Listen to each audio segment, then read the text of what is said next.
Good afternoon, the floor is yours.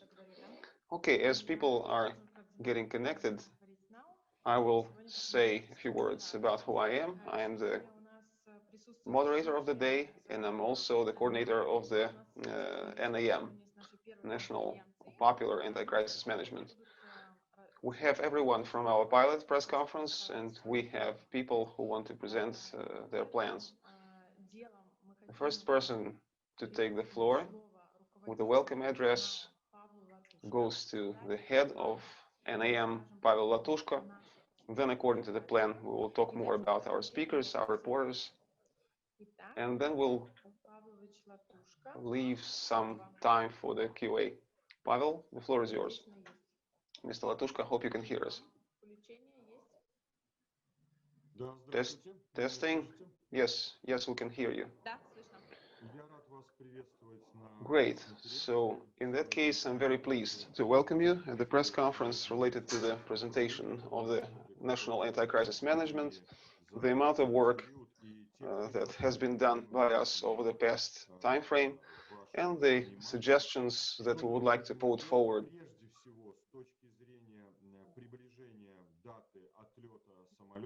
Well, to near the date of the plane's departure, as we've provisionally identified this day meaningful and desired by the Belarusian society. What kind of actions we need to take after the plane is off to avoid the chaos and to stabilize the domestic situation in Belarus for various directions of the state functionality, functioning of the state. First and foremost, what the society desires from those shaping the political agenda, from those offering further steps, for next steps.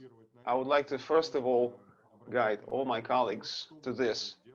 We need to pay attention to what we're supposed to do to near this very important day for all Belarusians and even for the entire Europe.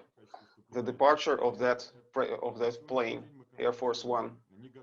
So essentially, we are unprepared. And so we say that the Belarusian government is unprepared to hold reforms.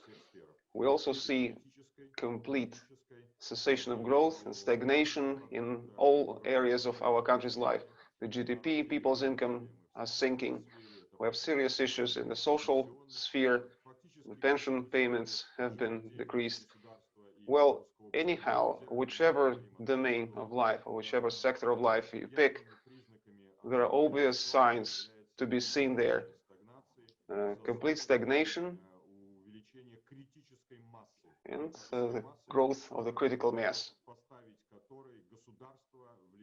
That critical mass cannot be done anything against by the illegitimate power. It is reluctant and even unable to do anything.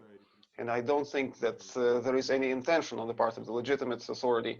They go on with the repressions instead of stabilizing the situation. They are worsening and deepening the crisis instead of fixing it. Secondly, the issues after the post-election issues have gone worse. We have serious issues, regional security. Right now, essentially the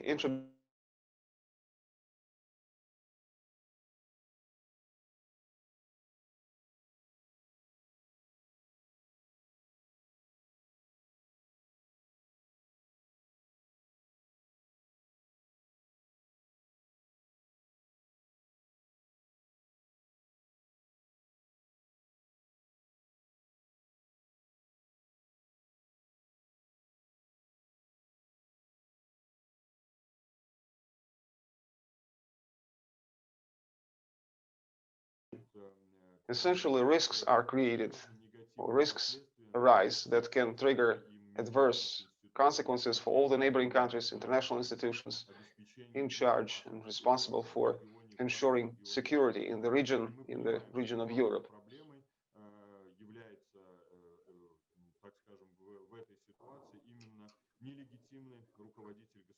So in this situation, when the head of the state is illegitimate, everybody understands that, East and West, all the international organizations understand the situation. The consequence of this situation, consequences would be the GDP slump, definitely affects the economic situation domestically. Third factor, we understand, and it's obvious for everyone, that given the current regime, given the current illegitimate power, all the aforesaid problems cannot be resolved. We must clearly record that and understand that. We must state that and acknowledge that. For this reason, for fourth month rolling, there's been ongoing protests in Belarus, uh, requesting, demanding new elections, new fair and open elections. Looking at the energy and the strive of people to change with their participation, with their effort, the situation in the country, all of that instills conviction among us that the victory will be ours. Сценариев, и мы об этом говорили. Каким образом... Okay, so how do we near the day of the plane departure, which is most relevant on the agenda of all social movements, of all social movements. Secondly, controlled transfer, controlled transition period, and minimization of risks, domestic political risks and external risks. Sixth, we have done a lot of work, our experts in charge of various directions, having interacted with a wide range of professionals, both in Belarus and foreign experts. They have presented their outlook or their position on the situation in Belarus. And most importantly, it's not just the analysis of problems that have accumulated in various domains of societal life, but there also have been suggestions on how to resolve this crisis as quickly as possible through the legitimate way to change the illegitimate authority in the country, and, as I've mentioned, to ensure the most stable transition period. Number 7, we see the pre-default situation in the economy, a legal default in the internal affairs, a complete failure of foreign policy, and we arrive at a very unhappy conclusion that the illegitimate president is driving Belarus towards military dictatorship. Essentially, all key positions in Belarus, all key official positions are taken by people wearing shoulder boards, well, the military. We have nothing against people that are top military officials, but at the same time, we clearly realize that there must be a strong delineation of responsibility. What the civil bloc, what the civil apparatus is in charge of, and what the military are in charge of. This should be separated. Objective number 8, we must not let the country turn into concentration camps, because there are many cases that say, or that suggest that the illegitimate regime is building a countrywide concentration camp in the country. Internal protests will build up because of external pressure. We see the actions done to expand the sanction policy, personal sanctions targeting the individuals responsible for the situation that's in place in our country. We see the necessity to develop the mechanism for judicial prosecution against the crimes committed against the Belarusian people. Other documents that you'll be able to look at when we publish our proposal, our suggestions, the harmonized book or the common book for crime registration. We've announced that project. Later next week, you'll see another series of important projects. Objective number 9, we believe that the justice will prevail. We are completely faithful and we're convinced of that. We know that the resignation of Lukashenko is imminent. The liberation of the Belarusian people is going to happen quite soon. All the perpetrators of crimes that have been doing them and are still committing crimes will be held responsible. All the victims in prisons they will, all the victims of the regime will be properly compensated and freed. We are working on further blocks of actions for the transition period that my colleagues are about to elaborate on. Thank you. Thank you. First of all, I would like you to remind your accounts, or you would like to change your nicknames on Zoom platform to see your name, last name, and your media outlet. Let's get back to our agenda. I would like to introduce the team of professionals, people from various areas of life who have come together, who have joined into this team, forming plans, clear objectives. We see that the society has a request for clear and easy to understand plans. We've gotten together to establish these plans and implement them. Pavel Latushko, you've already heard him. Irina Zhivaglot, myself, the coordinator of NAM, Anatoly Kotov, in charge of foreign policy and trade. Администрации президента Республики Беларусь, заместитель директора фонда дирекции вторых Олимпийских игр в Минске. Все это в прошлом сейчас, That's да? all Anatoly Kotov's. You can wave your hand on Zoom if you don't like to attract too much attention. Responsible to cooperate with OCST, former minister, the former extraordinary plenipotentiary, ambassador of Belarus in Argentina. Mikhail Kirilyuk, in charge of justice, law. He specializes on economic disputes and anti-crisis management. Vladimir Prokopiev, also wave of hand. Thank you. He's in charge of Ministry of the Interior, Defense. He is a serial businessman. Andrei Ostapovich, founder of Bipol, waves his hand. Bipol cooperating with NAM, former investigator of the investigative committee for the city of Minsk. It's important to highlight that this is the newly joined member in the People's National Anti-Crisis Management. Svetlana Khilko joined us this week. She's responsible for the Ministry of the Interior reform, part of Mr. Prokopiev's team. She's an engineer for drones, driverless cars.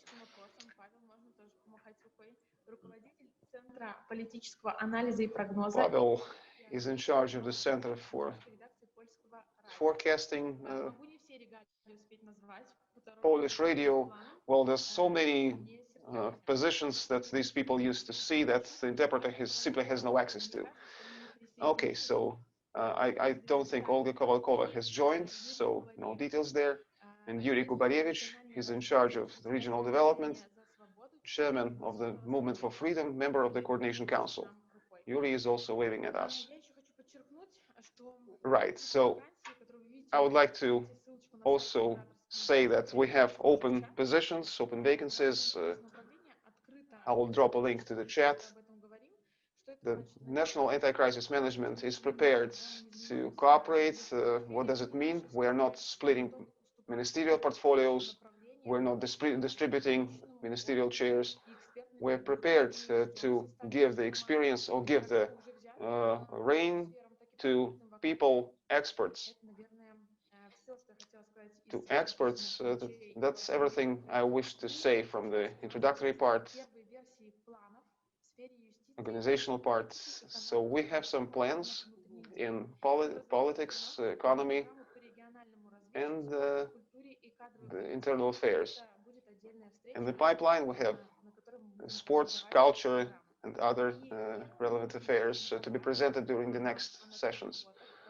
The first person to take the floor would be Anatoly Kotov. He will tell us about the plan on the foreign policy. Foreign policy plan. Anatoly, you have the floor. I will mute myself. We'll listen to the brief presentation. You will get this as a summary.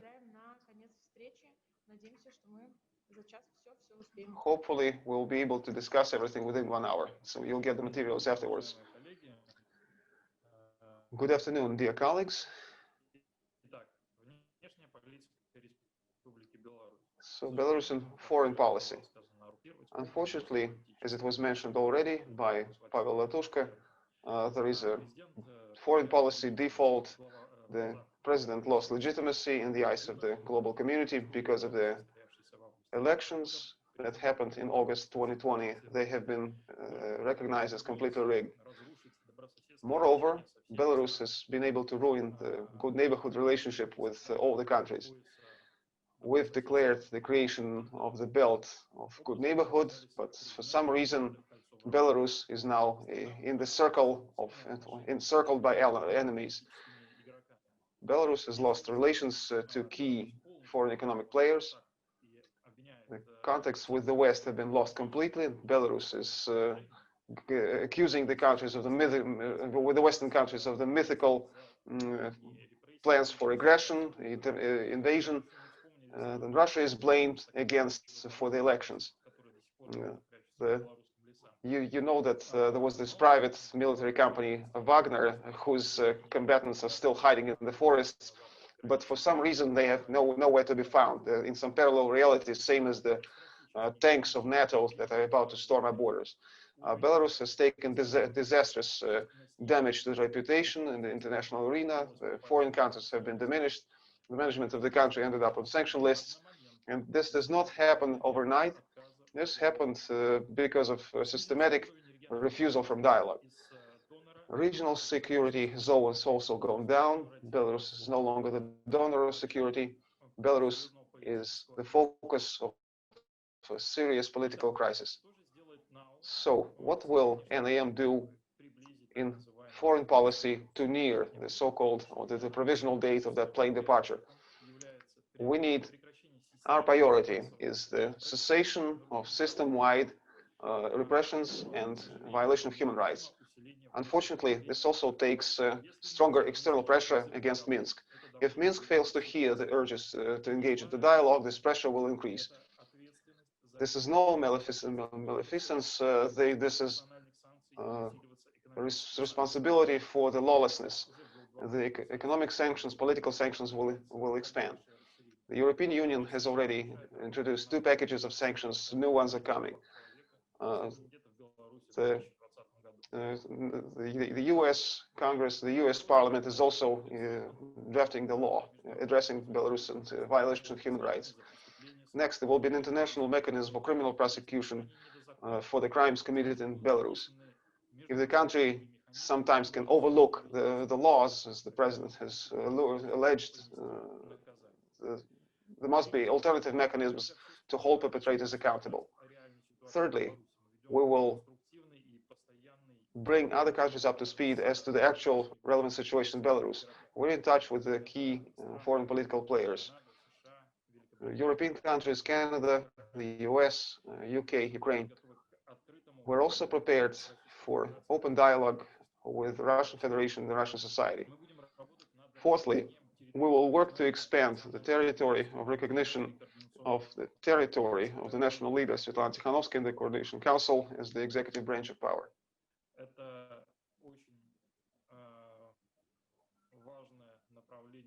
This is a very important direction of our work, creation of new representations, essentially the embassies of the new Belarus. There will also be financial investigation in place to see the funds that have been illegally exported, illegally taken out of drained out of the country. The property is to be declared, all the property that was bought for the money of the Belarusian people. This must all be recorded and accounted for. Non-recognition of new international treaties that the illegitimate power is trying to enter into. This is not in line with the interests of the Belarusian people. Priority tasks of the transition period that will help us restore the relations with other countries, international institutions. Firstly, restore constructive good neighborhood relations. There's no way you can quarrel with your neighbors and be on the path to success. At the same time, arguing against 4 neighbors out of 5, including neighbor number 5. The relations with Russia, if not ruined, they're in bad shape. We need to also ensure the compliance with all existing bilateral, multilateral, international agreements and treaties, taking them as the basis for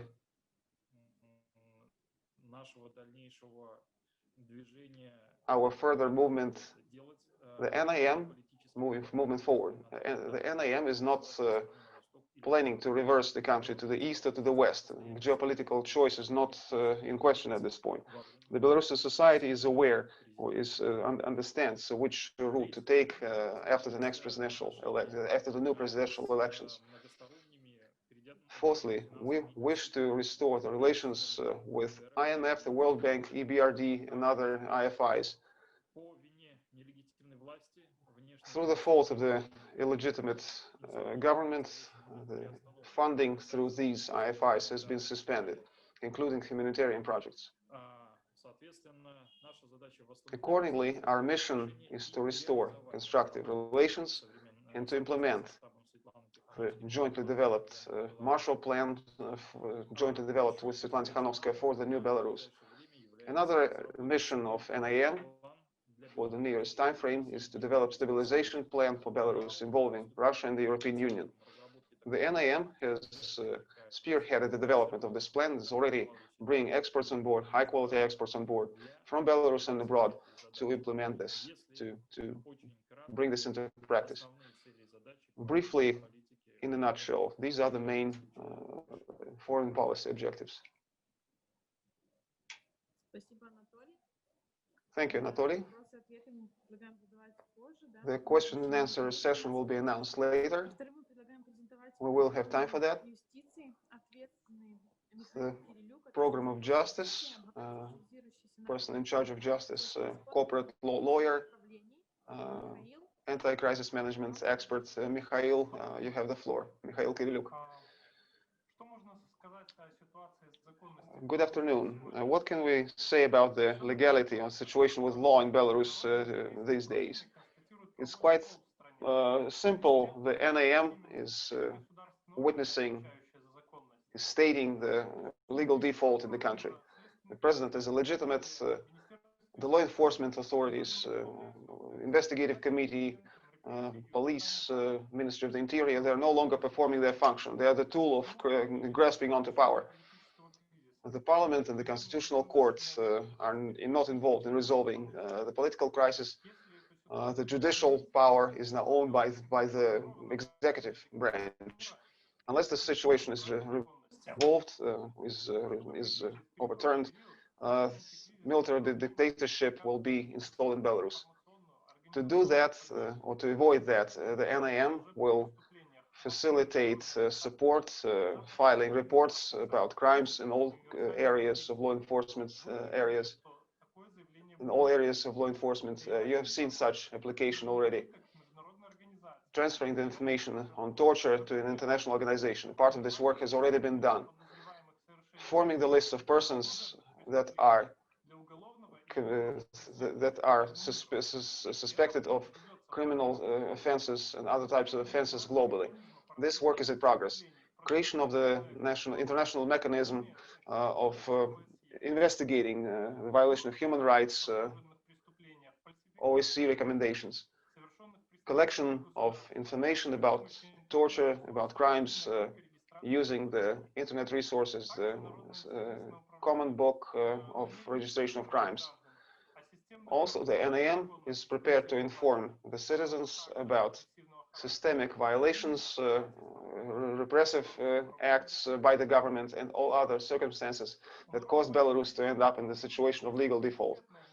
The NIM has a priority objective during the transition period, which will help in reinstate legality in Belarus.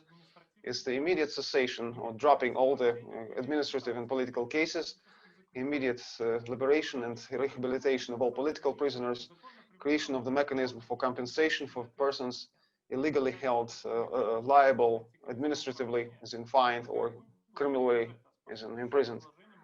payments from the budget will be made to compensate, and the people guilty of these crimes will be held accountable later on. The crimes involving the abuse of power by government officials, government employees.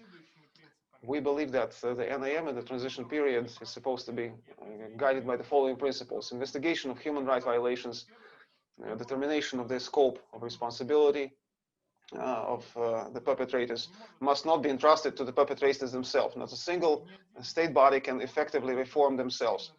Not a single state body is systemically involved in abuse of power and violation of human rights is supposed to be entrusted with investigation until it's reformed.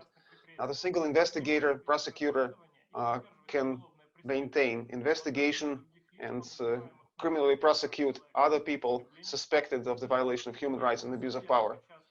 Not a single judge that has taken part in the repressions, can reconsider cases about repressions or pass sentences with respect to people suspected of abuse of power or violation of human rights. In this respect, the NAM believes it important in the transition period to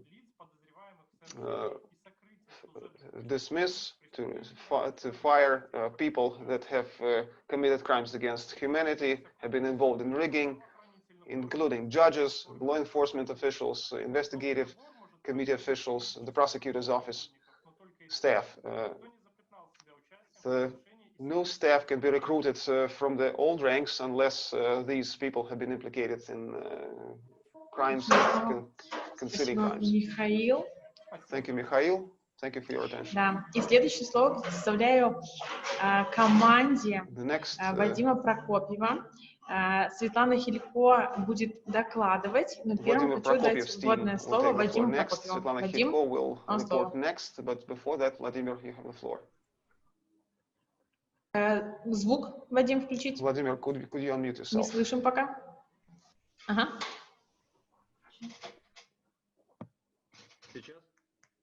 Right. Есть How сигнал. about now? Yes, it's coming. Good afternoon. Thank you all for joining us.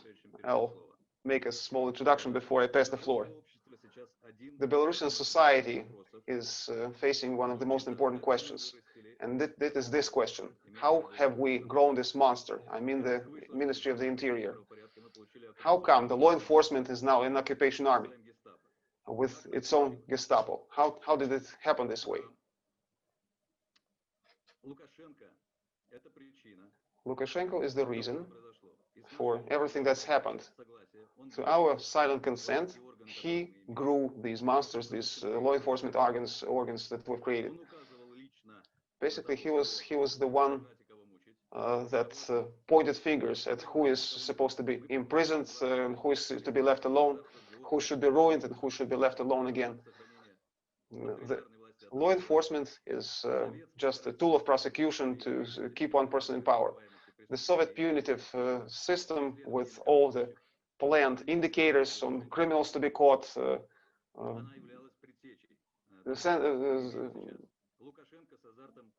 eyewitness reports to be extorted to support the system. Lukashenko has developed this ugly Soviet system to something even worse. The personal loyalty instead of competence are used as recruitment criteria. New things like kidnapping and extermination of political opposition, other unwanted persons. This is what the government was engaged in. And the prisons are still overflowing with convicts because the crime is on the rise, the corruption is blooming. The organized crime is less felt, but the police lawlessness is completely rampant. Was everything good in this system? Yes, there was the case when the road policemen were giving women flowers to celebrate the International Women's Days, or saving kittens from the wheels of the cars. But something good must have been in the system, but it's known that the broken clock shows the correct time at least twice a day.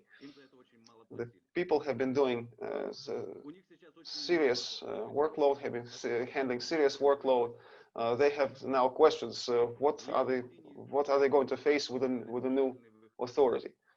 Very limited number of people of Ministry of the Interior staff are prepared to exit the ranks because they cannot do it out of their consciousness.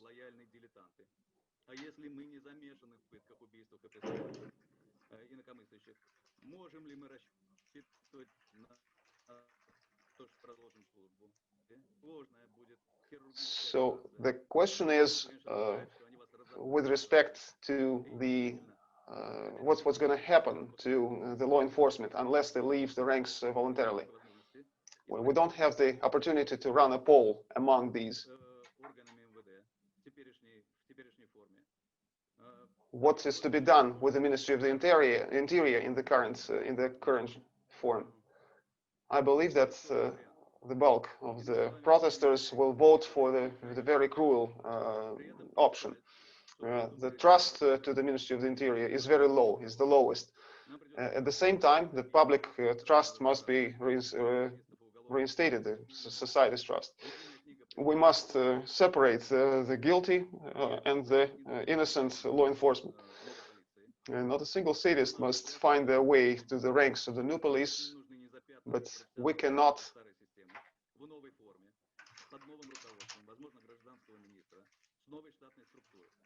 Необходимо будет поднять престиж профессии полицейского, сделать так, чтобы граждане доверяли и уважали сотрудников. Они видели в них карателей.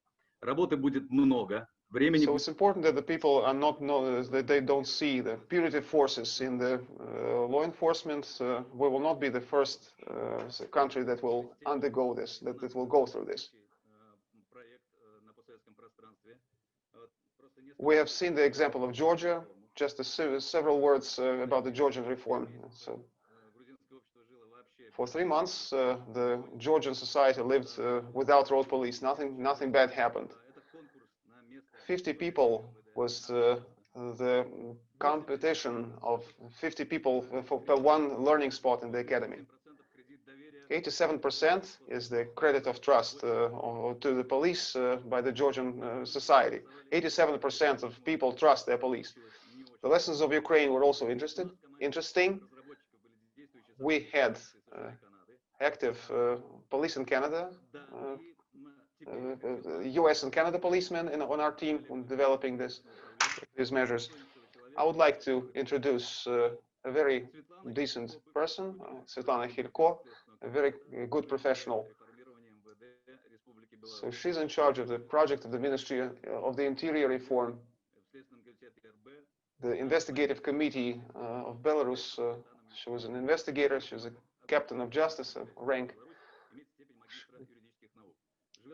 master of law. She lives in California, and she's the embodiment of the best things that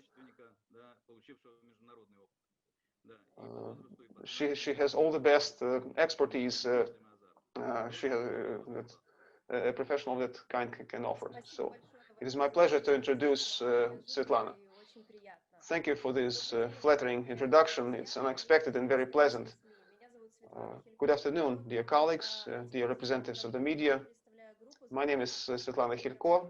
In the NAM, I'm in charge of the system, part of the group in charge of reforming the Ministry of the Interior.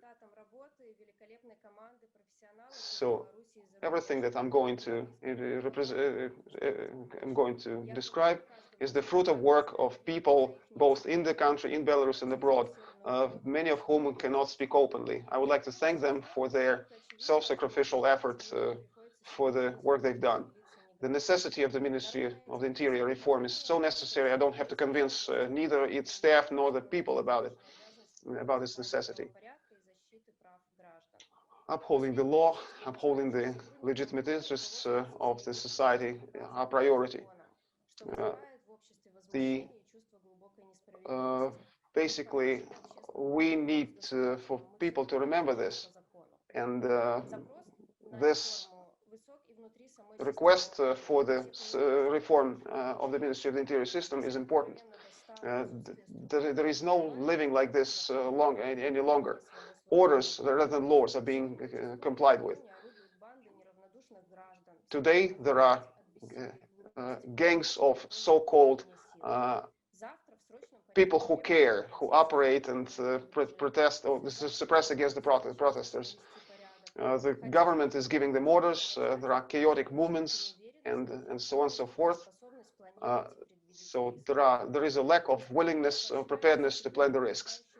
There are awards given to employees who are violating the law. At the same time, people who speak against this are prosecuted against. So what is NAM doing to near the transition period? NAM is summarizing the international experience of reforming the system, of reforming the Ministry of the Interior. We know that Belarus is special, and we need to apply the peculiar features. We need to apply the experience of other countries based on what we have, based on the situation we have in this country. We're not just guided by international experience alone, but we believe studying best practices from abroad important. The NAM is creating the project of the new police structure. We need to respond to the following questions. Which units are to be purged and reformed? Which new ones are to be created and which are to be kept? Trade unions, creation of legal and psychological services independent from the Ministry of the Interior, creation of the system of honest career advancement, training system, prompt training of staff, and the system of training of officials of various tiers.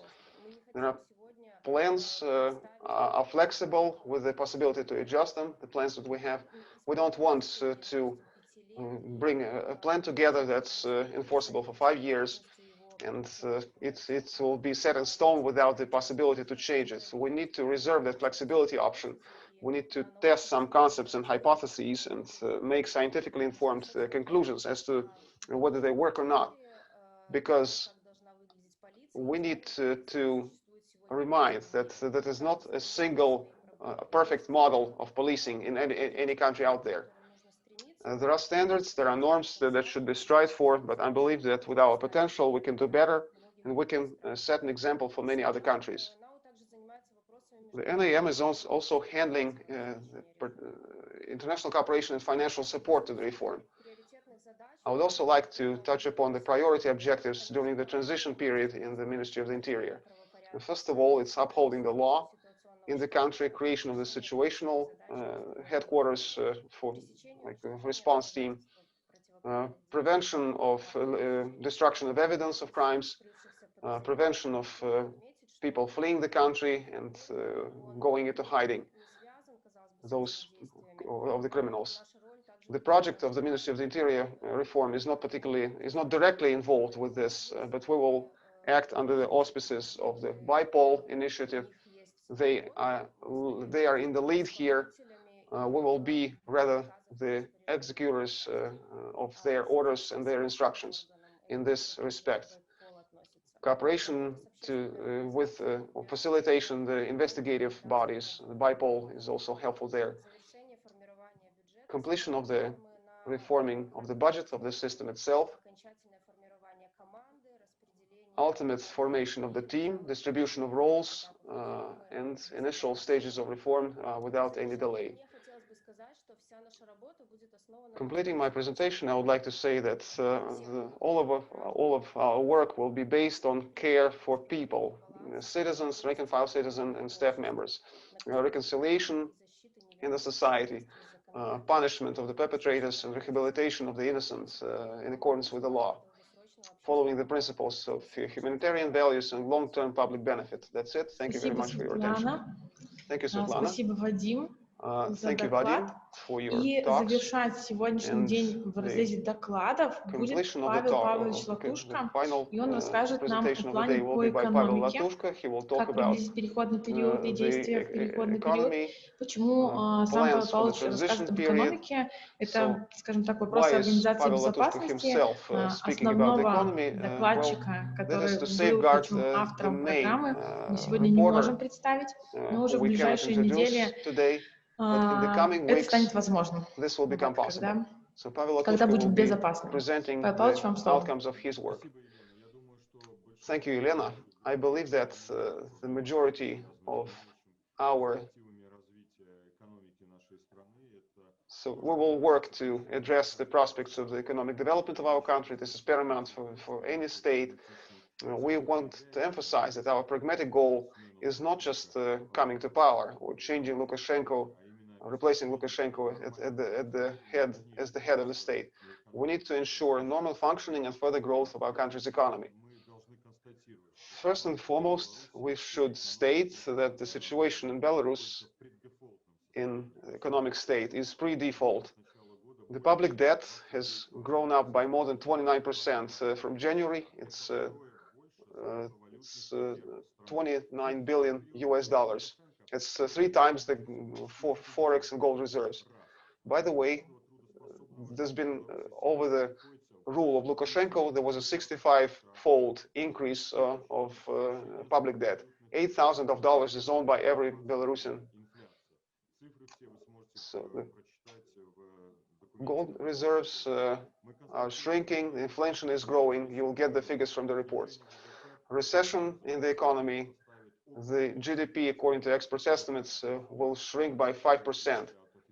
This is the figure difference from the official forecasts. We tend to trust more experts from independent experts rather than those who are guided by some internal orders giving their overly optimistic forecasts. Low productivity of labor. We need to state that it's 6 times lower than in the European Union. There are other pieces of data that I will not refer to now. Exports have shrunk by 17%, export of services by 17%, but by 17 and 10% respectively. The budget deficit will be about $2 billion by late 2020. The decrease of living standards and people's salaries. Mean salary is $420 in dollar equivalent. It has gone down by 100 since the beginning of the year. The average pension is only $80.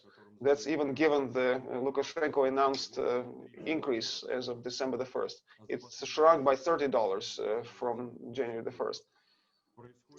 It has shrunk by $80 over the past 6 years. There is a slump in investment where the still reprisals against business people are continuing.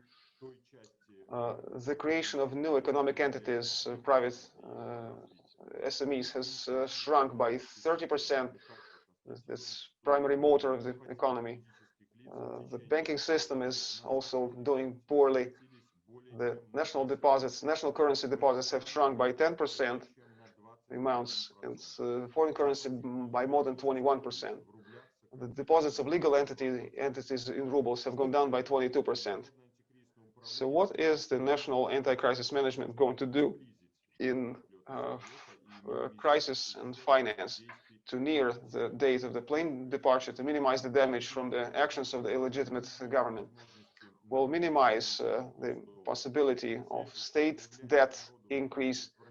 We will need to detect and publish and prevent potential deals on purchase and privatization of Belarusian enterprises during the crisis on conditions unfavorable to the country. Detection and prevention, possibly by the ungrounded emission by the National Bank and the government. The informational work will also be important for the NAM, in the civil society, in business circles, and among international experts to report on the actual state of things in economy and finance, about the lack of economic platform and the inability of the government, of the regime, to prevent the economic collapse. Corruption schemes and the ways to drain, to export the stolen capital by Lukashenko and his near circle. We need to reinstate the damage of the parties. And this is about the text. This is about economic problems. There have been these problems have existed for a long time now. Priority objectives for the transition period. Once again, we're not shaping the program of economic reforms. We're only highlighting the steps, the must-have measures that are needed to avoid the crisis and stabilize the economic situation in the country. 10 priority tasks.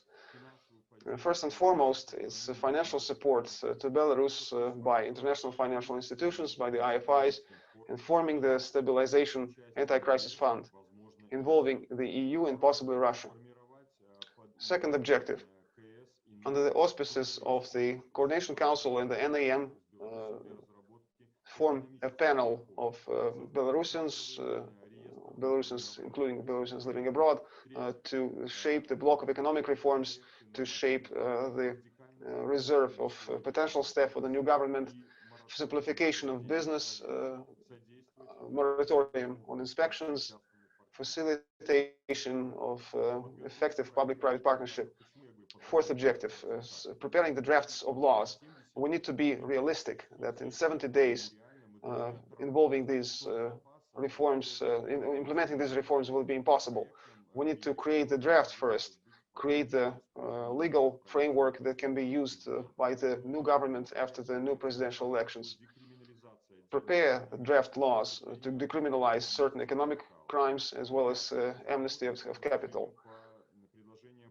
Fifthly, develop suggestions to reduce the fiscal load on the business and support to businesses at the time of crisis, including the taxation and customs reform. Number 6, taking measures to optimize public apparatus. The presidential administration must be dissolved. All the property, resorts, hotels, offices, all this should be sold, all real estate and movable property. That's like a kingdom within a kingdom, which is controlled by a single person. This should be avoided. The state auditing committee should be limited because we cannot eliminate it within the constitution or under the constitution. The state auditing committee must limit its functions voluntarily. We need to create the Ministry for Economic Development, abolishing some of the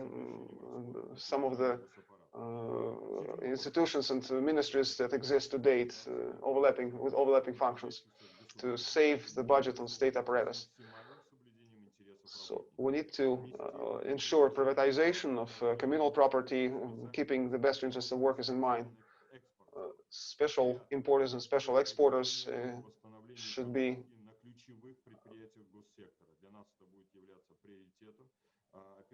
economy in key sectors, replacement of officials with supervisory councils. We need to repeal the decree on social parasitism. We need to support low-income populations. That's objective number 10. The principles that we're putting forward are in line and they're aligned with the main vectors of economic development of Belarus that have been adopted on October the 21st, 2020, prepared by the economic team of the Coordination Council. Thank you. Спасибо, Павел Павлович. Thank you, Pavel. Доклад, план по экономике. И это был финальный четвертый на сегодня доклад. Сейчас мы переходим к вопросам и ответам. Организационные моменты. Будет удобно, если вы будете тянуть руку при помощи Zoom. Если нет, можно махать, пробовать. И вопросы из чата. Буду пытаться балансировать так, чтобы выбирать те вопросы, которые позволяют наиболее емко давать наше предложение, раскрывать его. Есть первые вопросы уже. По времени, друзья, мы планировали час, в идеале вписаться.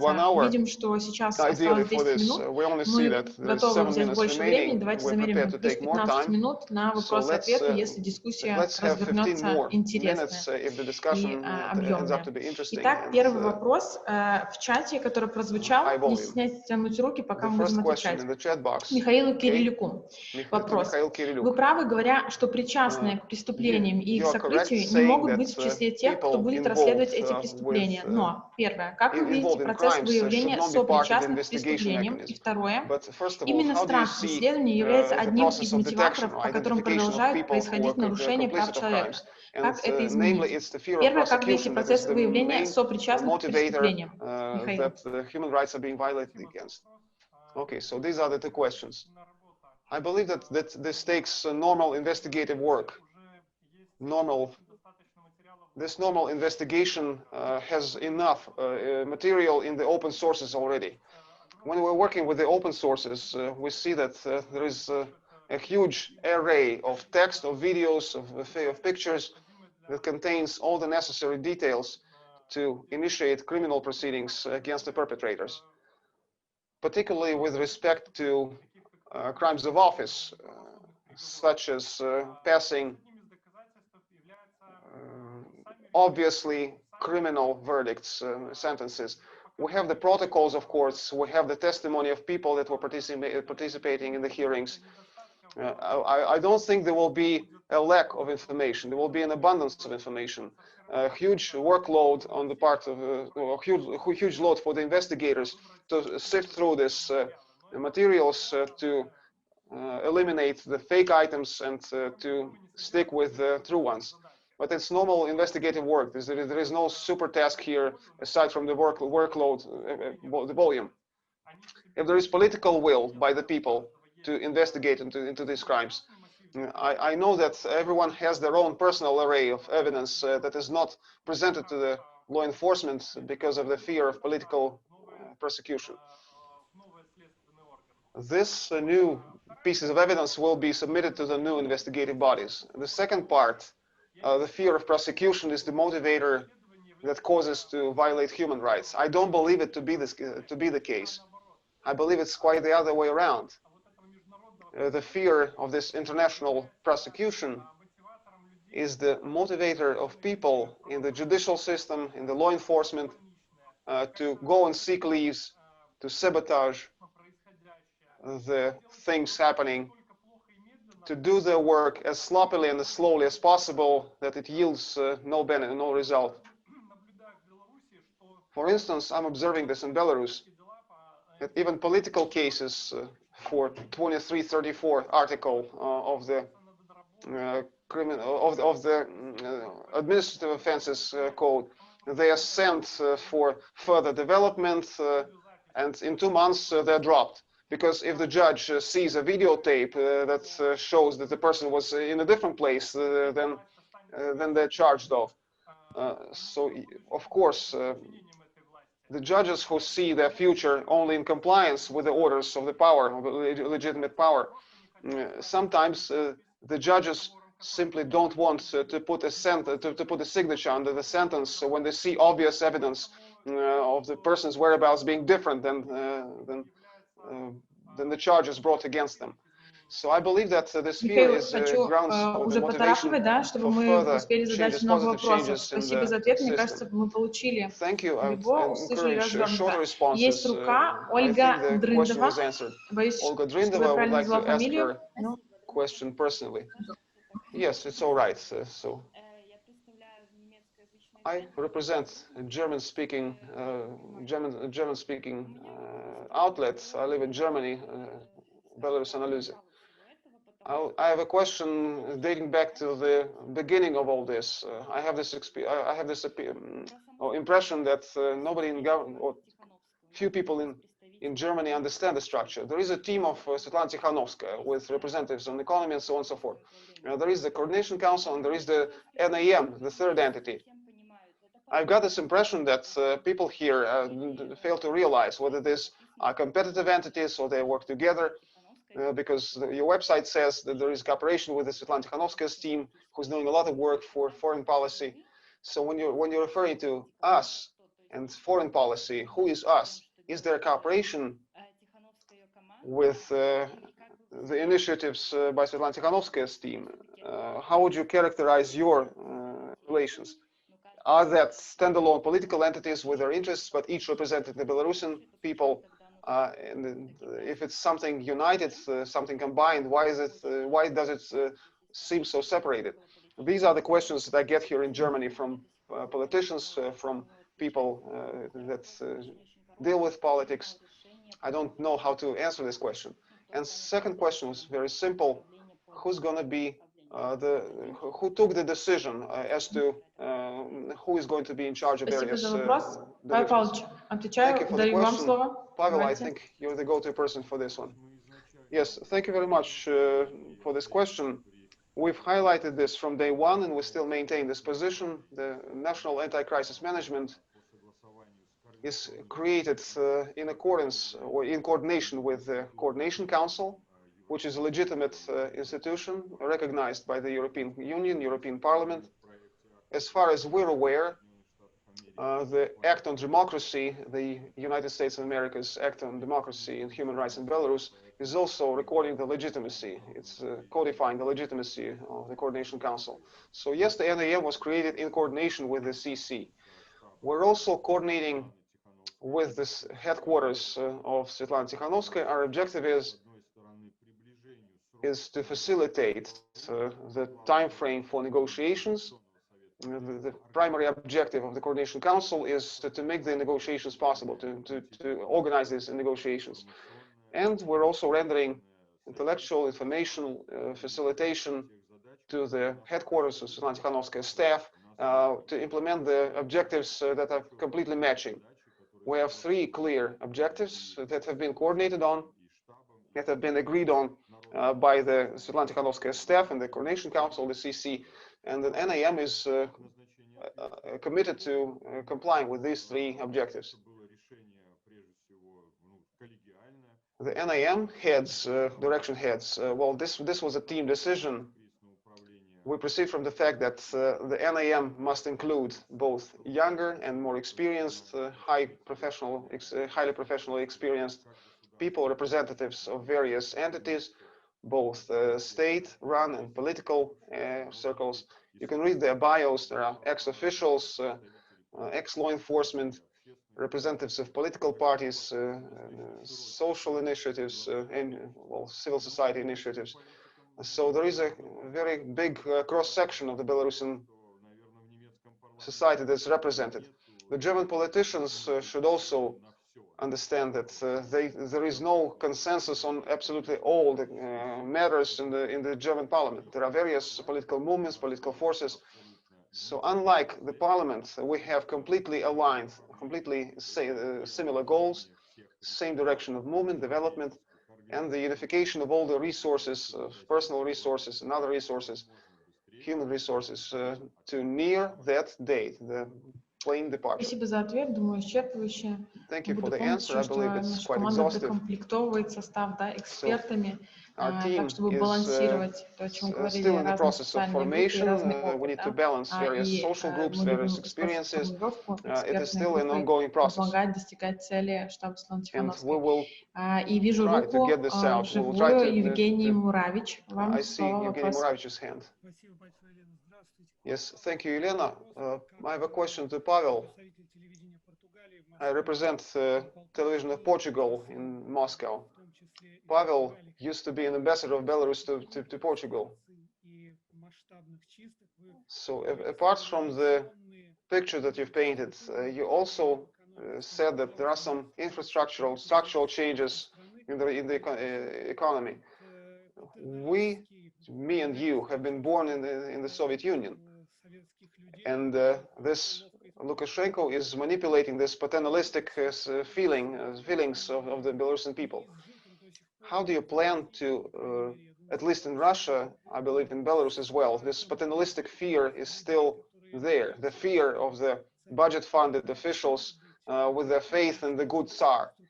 So how are you going to deal with them, with all those huge structural changes that you have in mind? Thank you for your question. Indeed, I warmly regard my service in Portugal. This was an important period in my life. It's, according to the opinions of Portuguese colleagues, Belarus has become more open to them. It's like this veil, this curtain has been lifted. To lift that curtain completely, we need also to understand the processes going on in the country.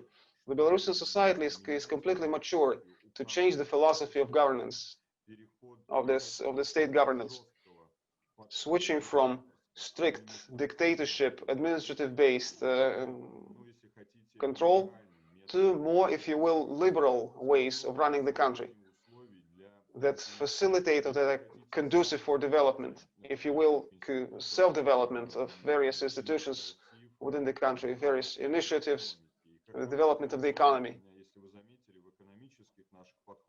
If you've paid attention, we are talking about a very important tool, the public-private partnership, the PPP. We understand the importance of preserving state-run organizations, companies, state governance. At the same time, we need to liberalize the conditions for the development of private sector. When those processes are synced up, when the growth in the private sector of the economy will allow us to switch to large scale, or to boost the scale of the private economy development, this is when the evolutionary stage of transit will happen. Some state-owned enterprises will be switched to joint stock companies involving the capital of Belarusian private entities and foreign entities. This will be evolution rather than revolutionary development. Again, assessing the situation in Belarus today, we've outgrown those teething problems of the Soviet Union. What the propaganda of Belarus is using these days are just old tricks from the propaganda book that have some support, but minimal support on the part of the Belarusian society. We must recognize and acknowledge that. So one of the elements of protest activity of Belarusians was the right for self-realization, for the freedom for self-realization, self-implementation of their rights, not just their rights to vote, but also civil liberties, freedoms to develop in the economic sector, in the social sector, society at large. Thank you. Спасибо за ответ. И также у нас есть вопрос, мы будем по направлениям балансировать. Усилий Европы и США будет достаточно, чтобы победить режим? Вероятно, вопрос мы адресуем Анатолию Котову и Владимиру Остапенко. Усилий Европы и США будет достаточно ли, чтобы победить режим? Efforts of Europe and the United States, not Russia, sorry. Yes, we are prepared to briefly respond to this. The US and Europe have demonstrated their solidarity with the Belarusian citizens many times. We should be thankful for that. We also understand that the public in these states, in these countries, have also been shocked by the extent of the repressions of the Belarusian government against their people. What the European and American institutions are doing these days, all of that is geared towards the mission of the Belarusian people to get justice, to regain the freedom of free election of the leader without influence, without rigging. We also realize that this experience, that this assistance will not be sufficient, because it is the Belarusian people that must resolve this for themselves. Without foreign support, these decisions, or these will be more difficult. For this reason, we are mobilizing the international society to this direction. Apart from the European Union and the US, we also plan to bring other players on board. The participation of Russia in this process would contribute to higher efficiency of this process.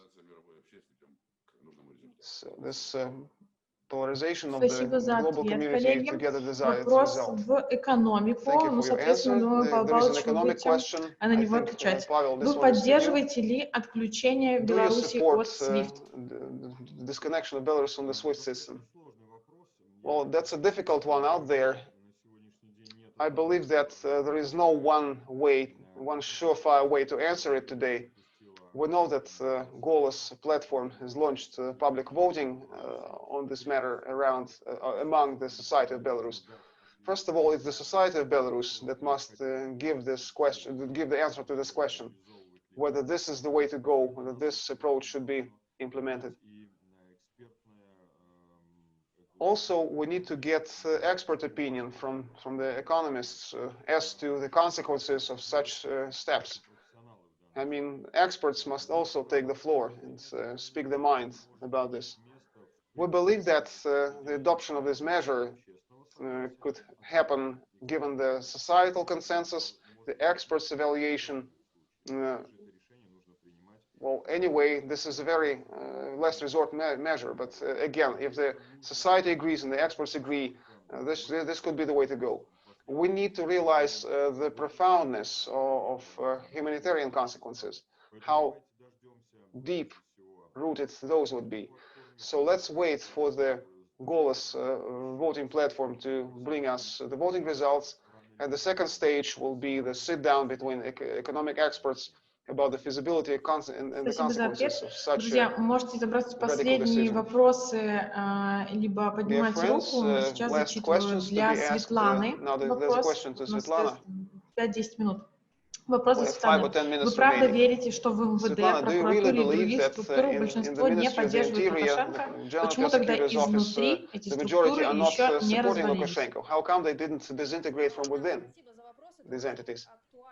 Yes, thank you. That's a very relevant question.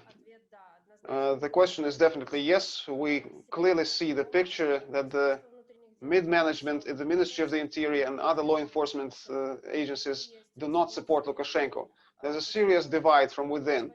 How come it hasn't disintegrated yet from within? Well, destroying something or disintegrating something that took more than 26 years to build, because the current MIA, Ministry of the Interior structure, is the legacy of the Soviet era, so it's longer than 26 years. It's not easy to destroy something like that. To demand that people leave the ranks quickly and provide loud statements in the media that they do not support this structure, it's not simple, because they also have family, they also have commitments. They are looking at their potential future in the new Belarus. They have the fear of mass resignations, mass dismissals, mass lustration. So there are some personal considerations that people have when assessing the situation. But there is definitely a divide there. I can tell you at once. It's a part of the Belarusian society, and that part of the society is subject to all the processes that are going on in the society at large. I'd also like to emphasize that when law enforcement are leaving the system, they're intimidated against and they're asked to withhold the public comments. So even in some divisions, there are mass dismissals of staff members simply because they left their signatures to support the alternative candidates. There's a lot of pressure against them from the system, so that they are silent about that. That information should stay within. Thank you for this answer, Svetlana. This was the boldest question that came to you at the end. Dear friends, unless there are no further questions, we can say goodbye at this point. We will send you the link for the press release so that this information is available to you in a convenient form. So the program was not translated into English. We will translate it and send it for your attention. Thank you for getting together today. I wish to emphasize that the popular economic, popular anti-crisis management is a flexible entity. Together with the staff of the national leader and with the Coordination Council, we will manage not only to prepare to the transition phase, but we will also pass it successfully on the way to building new Belarus. We're convinced that our brave Belarusian people that fight the regime, the dictator's regime every day, we will work for that people to be not disappointed with the reforms that we're trying to bring to the country. Hooray! Thank you. Thank you. Thank you, everyone. All the best.